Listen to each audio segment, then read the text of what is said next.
మనందరికీ ఇంట్రెస్ట్ అయిన టాపిక్. మనము ఎప్పుడైనా స్ట్రెస్‌కి గురైనప్పుడు, వెక్స్ అయినప్పుడు మనం ఎక్కడికెళ్తామంటే మూవీస్‌కెళ్తాం. ఇప్పుడు నార్మల్‌గా మీరు గమనించండి. జనరల్‌గా left brain and right brain. ఇప్పుడు లెఫ్ట్ బ్రెయిను నేను చాలా సార్లు చెప్పి చూసాను. లెఫ్ట్ బ్రెయిన్ ఎప్పుడు ఫాస్ట్‌గా ఉంటాడు. రైట్ బ్రెయిన్ ఎప్పుడు స్లోగా ఉంటాడు. అన్ని విషయాల్లో. రైట్ బ్రెయిన్ కూడా అన్ని విషయాల్లో స్లోగా వెళ్తూ ఉంటుంది. కానీ మీరు మూవీస్‌లో చూడండి. రైట్ బ్రెయిన్ డైరెక్టర్ గాని, రైట్ బ్రెయిన్ యాక్టర్స్‌ని గాని పెట్టి తీశారంటే సూపర్ హిట్ అవుద్ది మూవీ.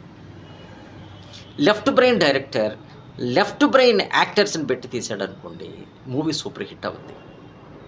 కానీ ఎక్కడ ప్రాబ్లమ్ వస్తుందంటే, right brain director, left brain వోళ్ళు గాని పెట్టి తీశాడంటే మాత్రం పిక్చరు తేడా వచ్చేస్తది. అదే left brain director, right brain యాక్టర్స్‌ని పెట్టి తీశాడనుకోండి, పిక్చర్ తేడా వస్తది. కానీ కొంతమంది డైరెక్టర్స్ ఏందంటే 2 వాడతారు.